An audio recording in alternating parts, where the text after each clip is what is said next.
Welcome into This is MLS. I'm your host, Kaylin Kyle, and I got to bring in the guys because we got a huge cast today. We have Kalen Carr coming back-to-back weekends, making his debut. Dax McCarty, welcome. I would have saved you for last, but we got someone a little bit more special than you today. Mr. Bradley Wright Phillips. It's his 40th birthday. Now, B, I kind of did this backwards. I got to be honest. I'm going to blame Sophia, but the idea and the thought and the love and the care was there. I got you some cupcakes. Thank you. But I had them delivered to my house. So, Hey, when do I eat he these? doesn't need any more sweets. When do I eat these cupcakes? That is true. You live close to me, so I'll drop them off maybe. I am going to Right. have one, though. And when I can open these up, I should have probably opened these up prior to getting on this show. Don't open But, them. oh my Don't God, open they're them. actually so cute.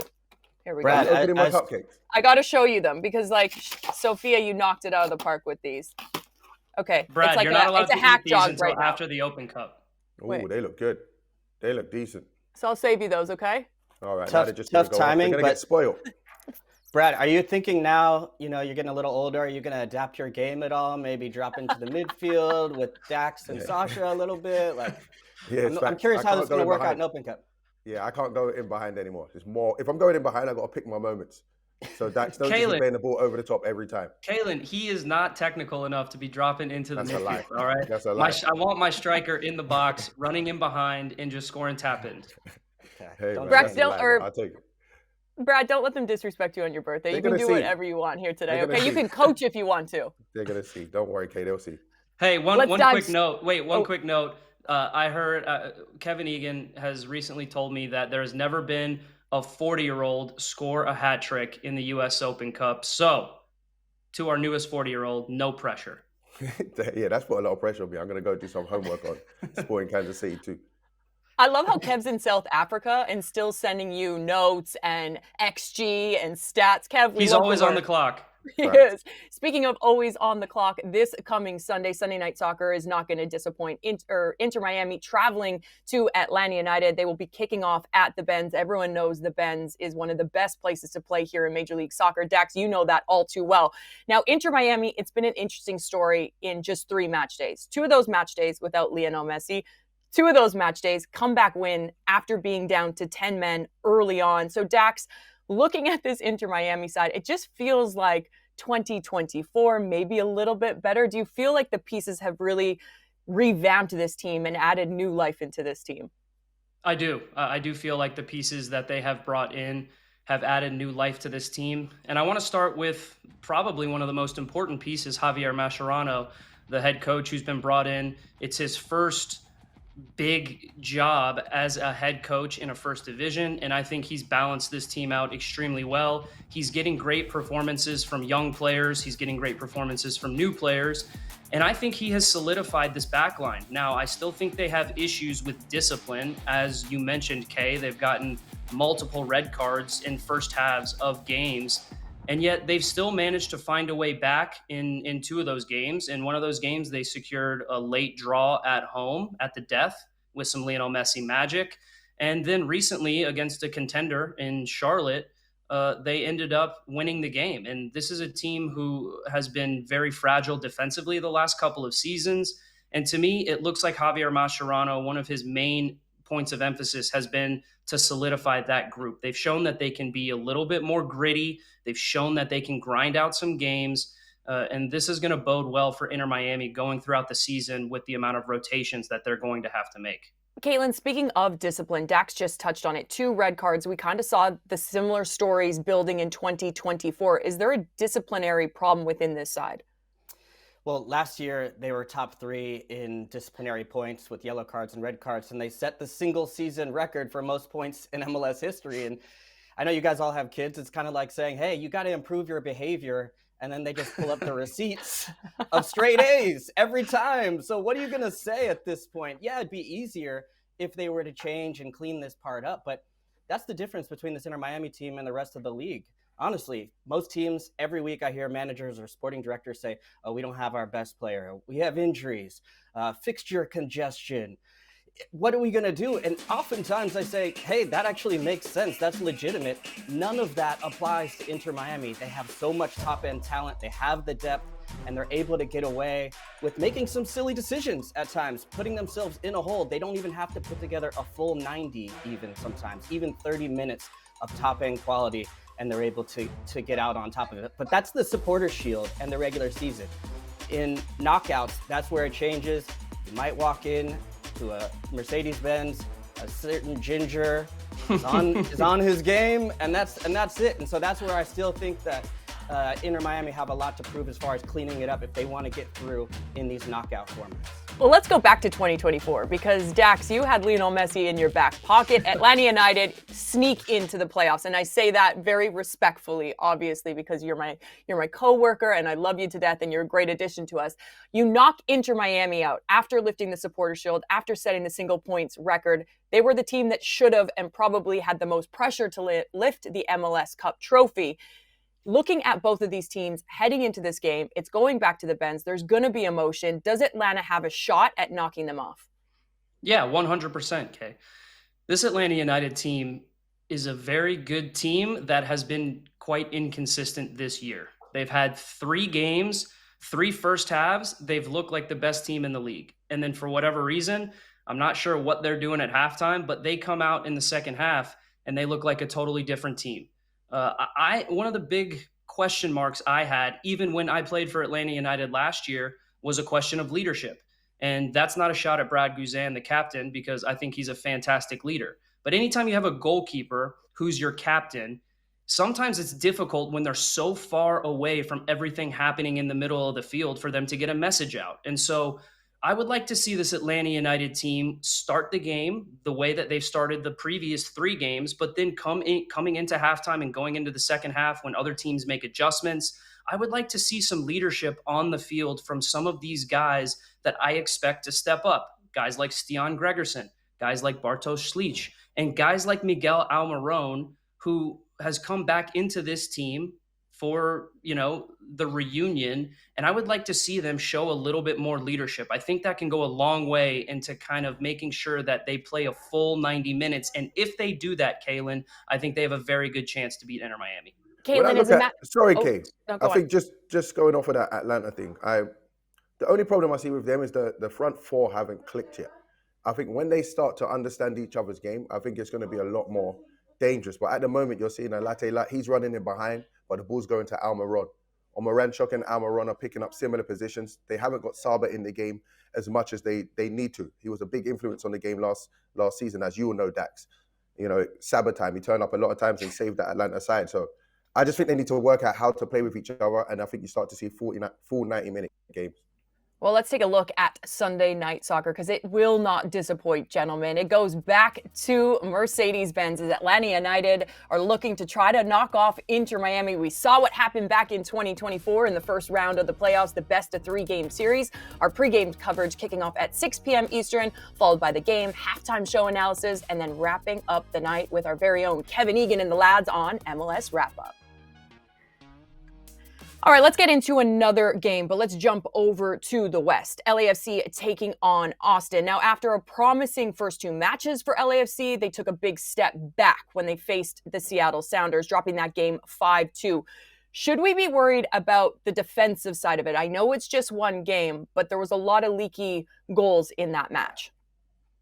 I'm throwing that one out the window for me because when you look at the bulk of their work, they had 4 matches with clean sheets leading up to that, over 360 minutes. And yes, it went off the rails as the match went on. I think there's some issues with LAFC in the wide areas defending. You could see even Rothrock and Georgie Manungo being able to find space one-on-one if you can turn those fullbacks into defenders. But still, I think this LAFC team has managed quite well through the regular season so far. And then in Champions League, they held a clean sheet 3-0. Yes, Columbus pushed them in the return leg, but then they get through with Denny Bouanga clinching things. So I expect this LAFC team to be one of the elite defensive teams in MLS.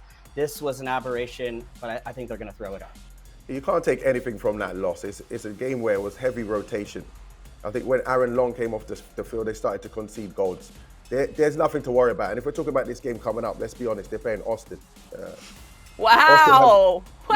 B. Listen, no disrespect, but Austin haven't showed. They showed you guys anything to be scared of in the final third? I haven't seen it yet. So. Don't put us under pressure after you just put them under pressure, okay? I was saying I haven't seen you be scary yet in the final third. No. So I don't think LAFC have anything to worry about. It's just a rotation.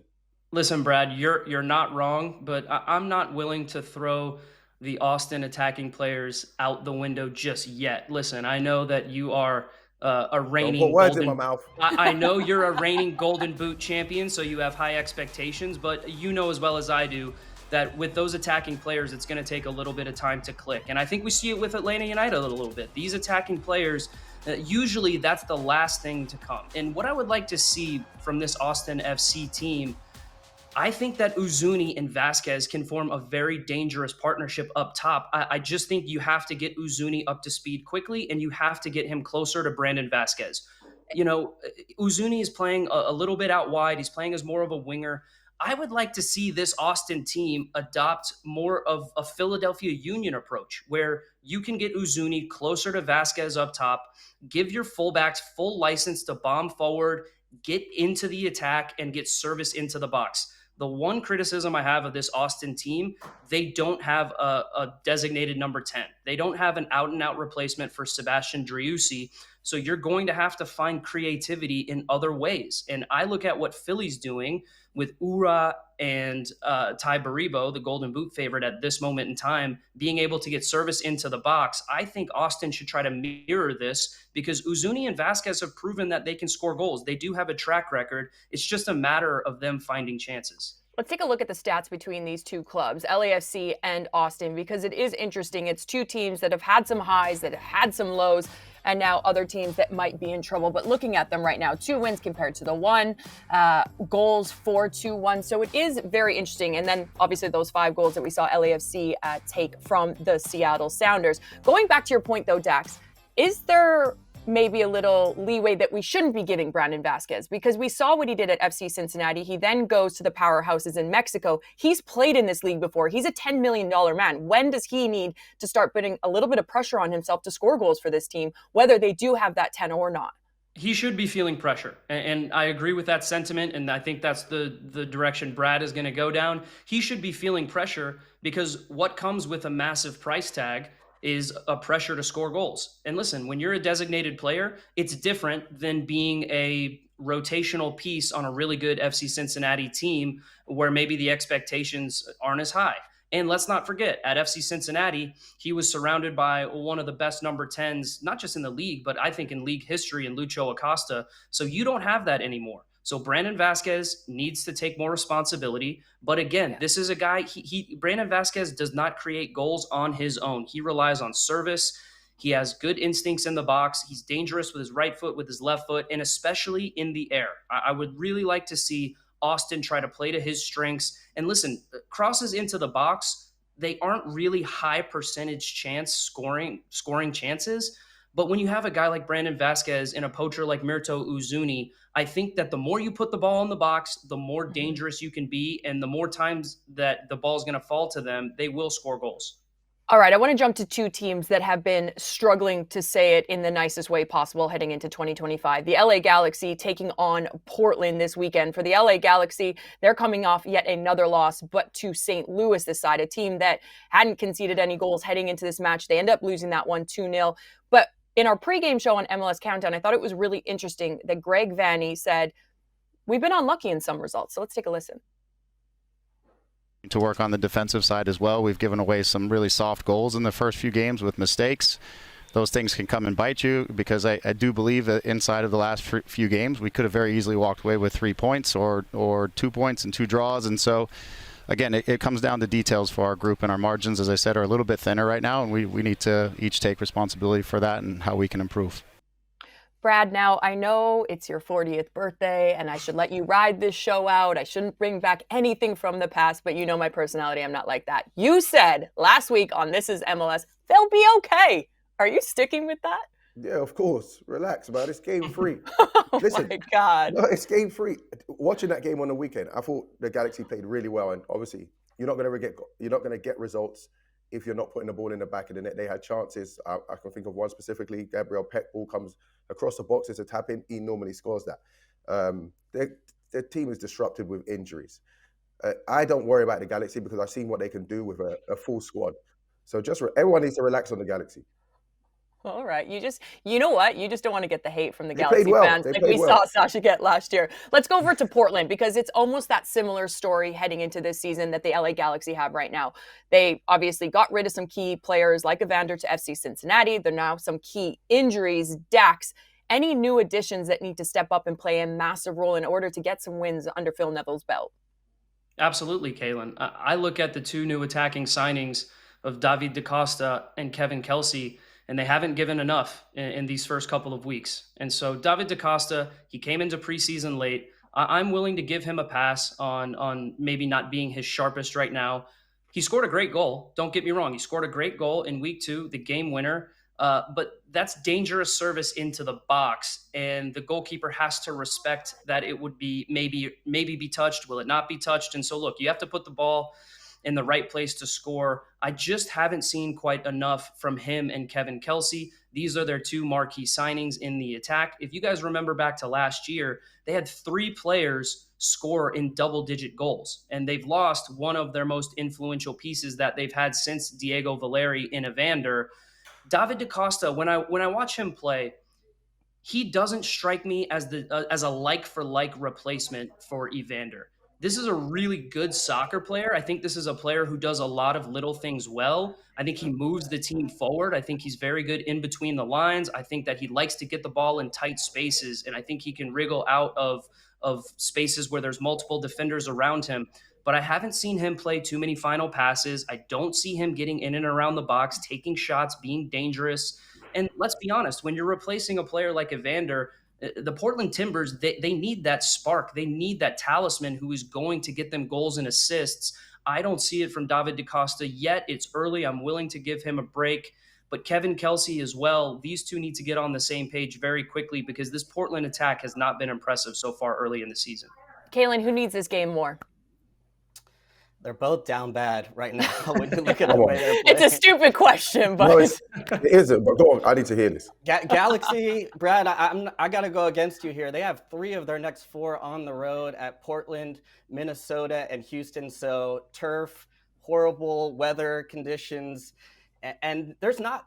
Ricky Puig isn't coming back next week. He's going to be gone until the end of the summer at least. So he's a big part of their system. Yes, Paintsel will be back at some point, but the injuries keep adding up. I think they're in trouble.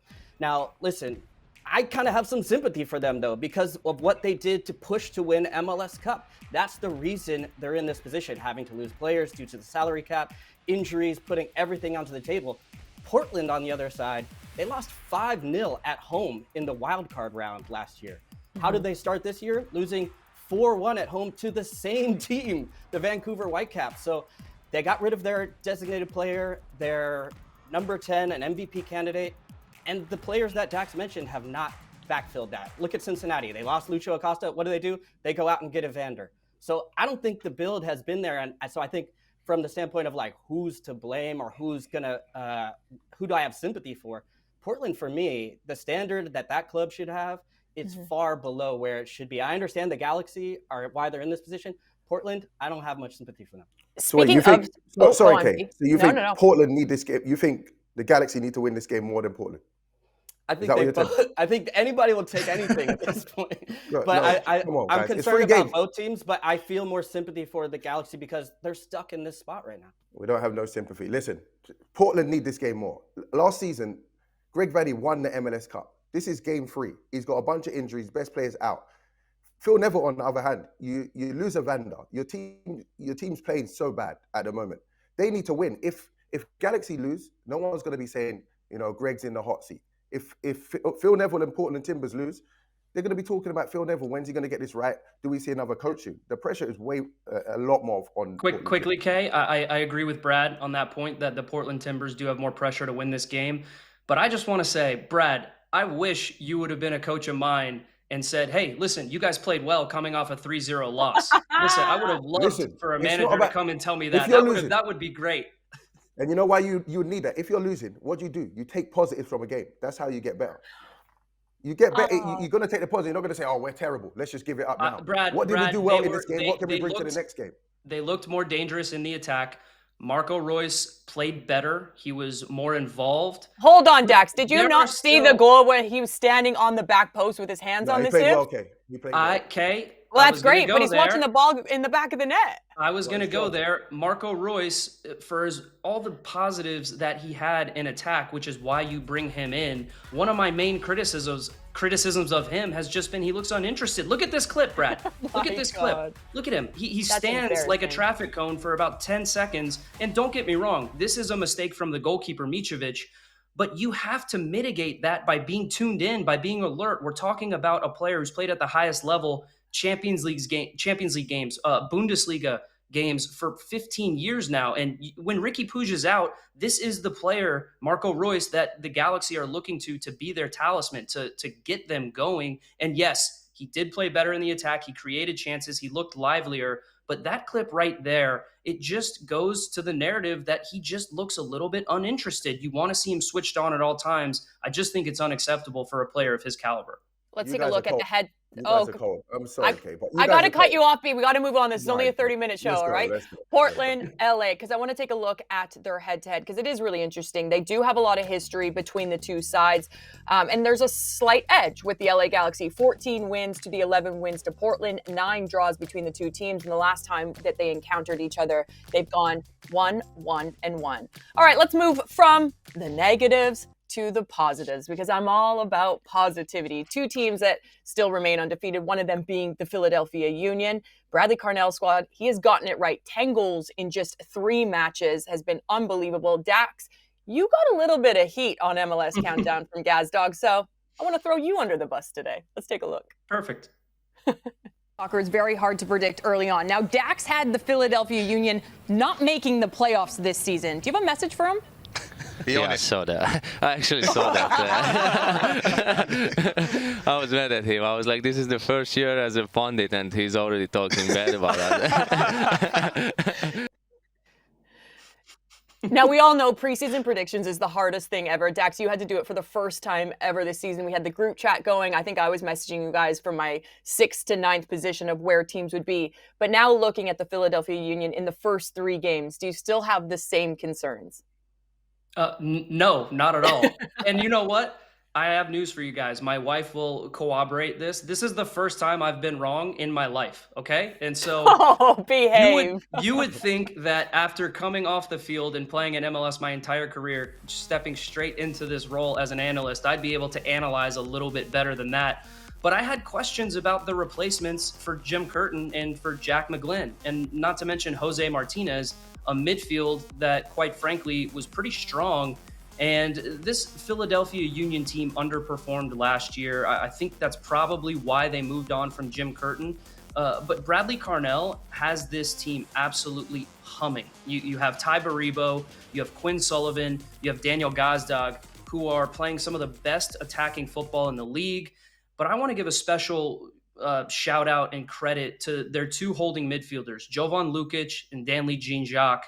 These 2 guys were brought in to be the base of that midfield, to solidify that midfield and back line and give the attacking players a platform to go and express themselves. The reason why these fullbacks, specifically Kai Wagner and the MLS Next Pro graduate Frankie Westfield, are able to get so high up the field and put pressure on opposing backlines and put service into the box is because those center backs have cover with those 2 holding midfielders. Bradley Carnell is working wonders with this Philadelphia Union team right now. They easily look like the best team in the league. My only question is, when will Ty Baribo cool off? I don't think that what he's doing is sustainable, but right now it's really fun to watch. All right, well, let's go to someone that was able to sustain goals in Major League Soccer, BWP. You've won the Golden Boot. Looking at Ty Baribo in the form that he's in, he's got 6 goals in just 3 matches. Is he your guy that's going to win that award this year? Yeah, he's obviously the favorite with 6 goals right now. I don't know why Dax thinks it has to call off. Listen, the way Ty Baribo scores goals, he doesn't score goals from outside the box, top corner where you're in awe of the goal. He scores the goals, he takes the chances of the plays that get created in every game, and not just MLS, around the world. These are chances that are going to show up around the world, and this is the movement he makes. He runs to the near post, he's always in the box, it's one-touch finishing. Philly are going to play to his strengths, so I don't see it slowing down unless he gets injured and that's it. And God forbid he does get injured. But if he doesn't get injured, he's scoring these goals all season. That's just the player he is. Dax, why do you want him to slow down? Brad, you're a hater. Brad, right now he is on pace. I'm not a mathematician, but he's on pace for 97 goals. All right, he will slow down. Okay.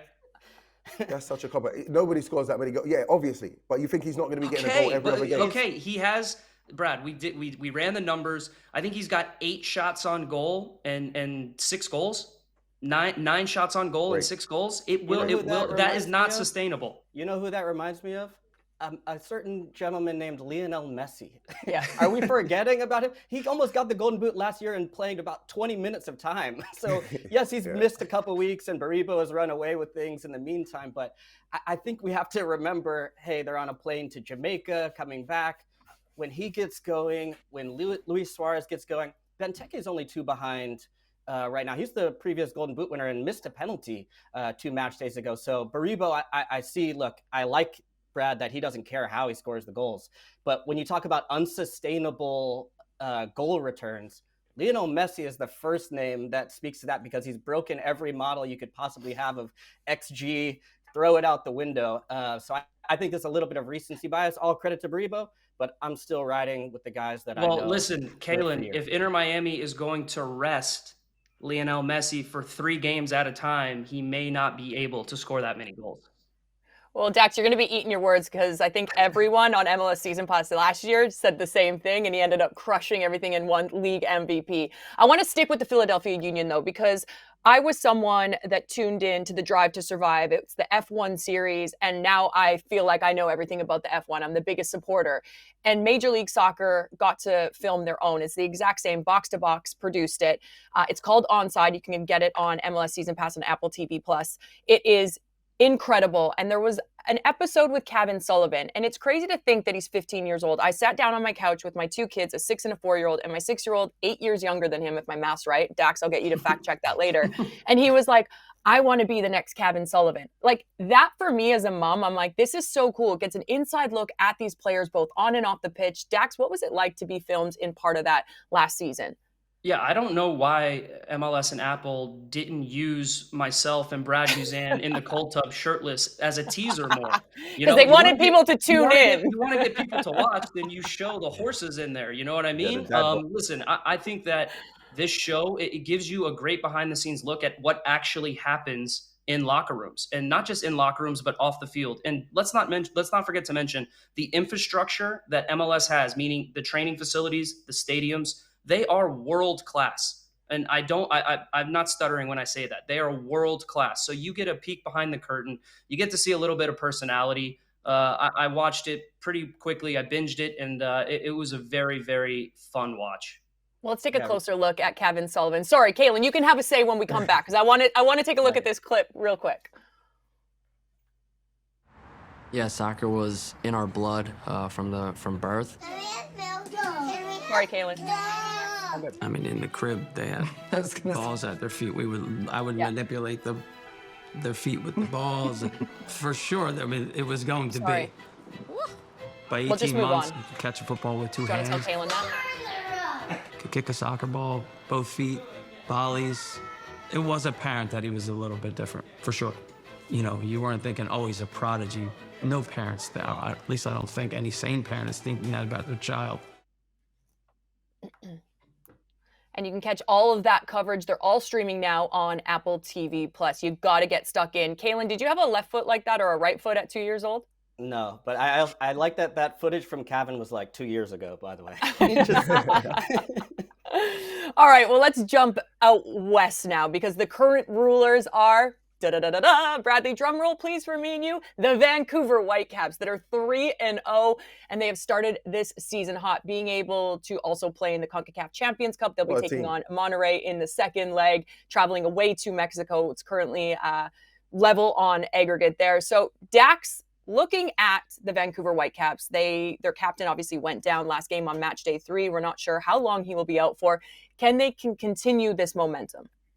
Well, you just said it, Kay. Their captain and best player just went down with an injury. We're not sure how long he's going to be out for. They won't be able to sustain this. I think the schedule that they have played so far has been pretty soft. And I don't want to take anything away from what they've accomplished on the field, because they are making a small believer out of me. But at the end of the day, I think that when you lose Ryan Gauld, you lose that connection to Brian White.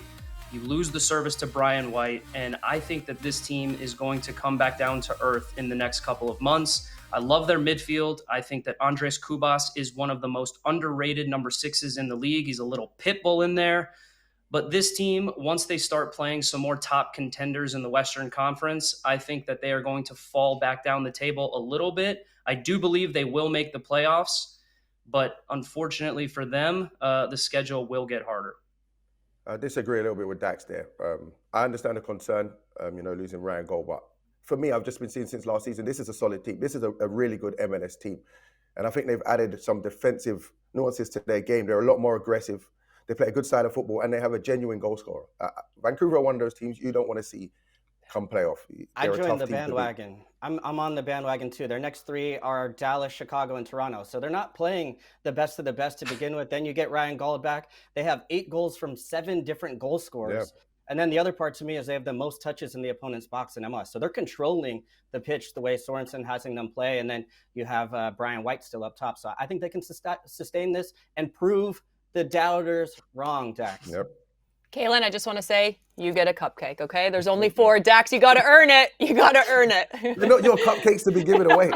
Well, Sophia sent them to me, so talk to Sophia, our producer, about it. I'll send you my address. Yeah. Let's take a look at Matchday 4 schedule, because there is some mouth-watering fixtures. You have the New York Rebels welcoming Orlando City, NYCFC, and the Revs go head-to-head. For the Revs, a lot of pressure on. And for Minnesota United, can they get back-to-back wins going up against a struggling Sporting Kansas City side yet again in 2025? San Diego FC look to take on the Columbus Crew, and then Sunday Night Soccer, Atlanta United welcome Inter Miami. The battle of undefeated teams, and I want to go to San Diego FC. They're trying to continue their hot streak. They will be taking on the Columbus Crew in Wilfred Nancy we trust. B, how do you see this fixture going? I like this fixture. It's an interesting matchup. When you look at San Diego and Columbus Crew, they both like to dominate the ball. They want ball possession. Now, the tricky part is that one team, whoever loses that possession battle, how do they set up against the other side? And I know, and I've seen Wilfred Nancy's side press and be a little bit more gritty when they've had to be. I haven't seen San Diego not have the ball and how they go about getting that ball back. Whoever's better against the ball in this game, to me, will win. So it's an interesting style of play, matchup, and I can't wait to see it.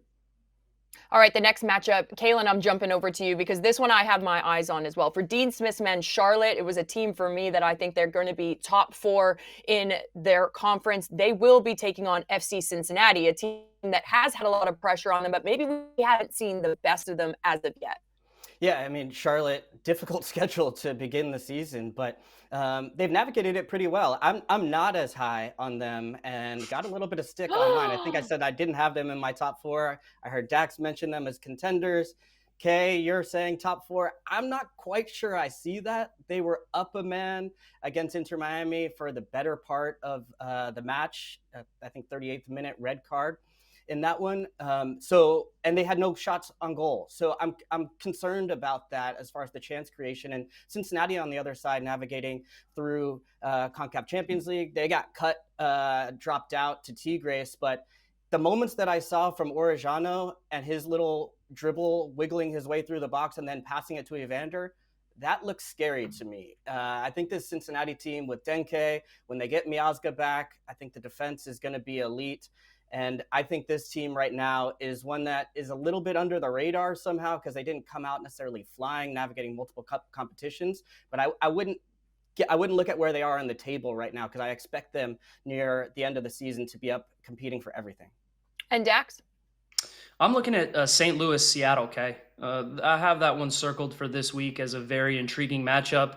St. Louis haven't conceded a goal yet this year. Roman Berkey is standing on his head, and this attack finally woke up against the LA Galaxy. When you have your 3 best attacking players in Teutschert, Hartel, and Betcher get on the score sheet, this is a team full of confidence. They're defending well. And then on the flip side, the Seattle Sounders, who have had a great win against LAFC, but they just went down last night in the CONCACAF Champions Cup to Tigres. And not only that, they lost Jordan Morris to injury and Paul Arriola to injury. two key players, in my opinion. This is going to be a very interesting matchup to watch. I think Brian Schmetzer has shown that he can rotate this Seattle side to get the best out of them. But I think that this will be one of the best games in MLS this weekend. I'm curious to see how it goes. Interesting, though. Very boring, that game. That's very boring. I don't see fireworks over there. Speaking from a team in St. Louis that just scored 3 goals, but okay, well, and a Seattle team that scored. just scored 5. Okay. Yep. They just started scoring, so now they're banging in goals all of a sudden. They just started scoring in the last game. Brad, I'm pretty sure you picked San Diego against Columbus as your game, both coming off of nil. At least I can see some good football. At least I can see some good football. Yeah. Okay. Watch good football. No goals. We'll see. We'll see come weekend. We'll see come weekend. Bradley, I'm gonna let you go, okay? I'm gonna wrap this show because I just feel like on your 40th birthday, you shouldn't be treated like this, okay? I got you. I also got your cupcakes. I'm gonna have one right now, so thanks so much for that. They are delicious. Sophia, shout out to our amazing producer that sent these over my way. And thank you guys all for tuning in to This is MLS. We will catch you Saturday on MLS Countdown, followed by MLS 360. Kevin Egan is back from, where was he, guys? I don't even actually know where he was. A wedding? He's back. Nice. And then Sunday, we got Sunday Night Soccer and pregame coverage kicking off at 6 p.m. Eastern, followed by the game at 7, halftime analysis, and MLS wrap-up at 8:30 p.m. Eastern with Kevin Egan and the lads. Thanks for tuning in.